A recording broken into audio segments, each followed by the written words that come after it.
मला हे गोप्या म्हणले, तुम्ही सगळ्यांनी ऐकलं की या चौकात गोप्या म्हणले, सगळ्या टीव्हीवरती दाखवलं. मी बोललो गोपीचंद पडळकरची जीभ घसरली, गोपीचंद पडळकर सुसंस्कृत नाही, गोपीचंद पडळकरचे संस्कार बरोबर नाहीत.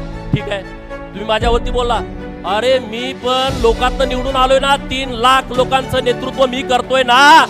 मग मला व्यासपीठावरती एखादा गोप्या म्हणत असेल, आया बहिणीवरती मला शिव्या देत असेल, तर त्याची महाराष्ट्रामध्ये चर्चा का नाही झाली? म्हणजे कोणतरी एखादा मोठा पाटील, एखादा मोठा प्रस्थापित घराण्यातला असला तर त्याची अब्रू वेगळी आहे आणि दुसऱ्या आमदाराची किंमत वेगळी आहे का? त्याच्यावरती का नाही चर्चासत्र झाली? त्याच्यावरती का नाही डेबिट झाली? त्याच्यावरती का नाही स्पेशल रिपोर्ट झाले? आणि म्हणून मग मी म्हणलो, जर तुम्ही मला गोप्या म्हणणार असाल तर मी तुम्हाला साहेब कसं काय म्हणेल? मी नाही म्हणू शकत, मी साहेब नाही म्हणू शकत. तुम्ही जर मला अहो म्हणाल मी तुम्हाला काहो म्हणेल, तुम्ही जर मला अरे म्हणाल मी तुम्हाला का रे म्हणेल, तुम्ही जर माझ्या एक कानाखाली दिली तर मी 2 देईन. माझा स्वभाव आहे. एका बाजूने संस्कार होणार नाहीत, दुसऱ्या बाजूने पण झाले पाहिजेत. आणि म्हणून ही इशारा सभा त्यासाठी आहे.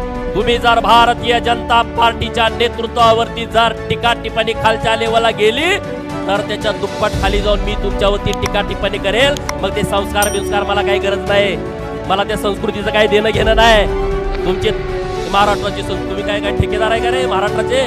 तुम्ही काय बाप लागून गेला का महाराष्ट्राचा? महाराष्ट्र म्हणजे तुम्ही नाही आहे. हे जे महाराष्ट्रातली 100-125 घरांनी प्रस्थापित जी काँग्रेस आणि राष्ट्रवादीमध्ये काम करतायत ते म्हणजे महाराष्ट्र ही जी त्यांच्या डोक्यात संकल्पना आहे ती पहिली त्यांनी काढून टाकावी.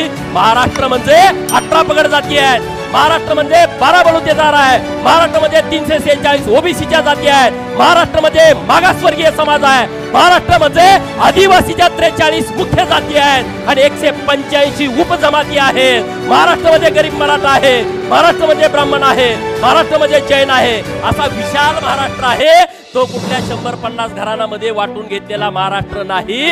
आणि त्यामुळे तुम्हाला जरी वाटलं माझी संस्कृती खराब आहे आणि तर तुम्ही त्याच्याबद्दल काही म्हणायचे मला त्याचं काही देणं घेणं नाही आहे. मला माहित आहे ना मी कशासाठी काम करतो. मी लोक माझ्यासाठी काय येतात? मी काय माझी संस्कृती खराब असती तर लोक माझ्याकडे येतील का? चंद्रकांत दादांना तुम्ही काय बोलता रे? का जोड्यान हाणू का तुम्हाला? मी हाणू का? कुणाच्या वॉर रूम आहेत, कुणाच्या वॉर रूम मध्ये 500 लोक आहेत.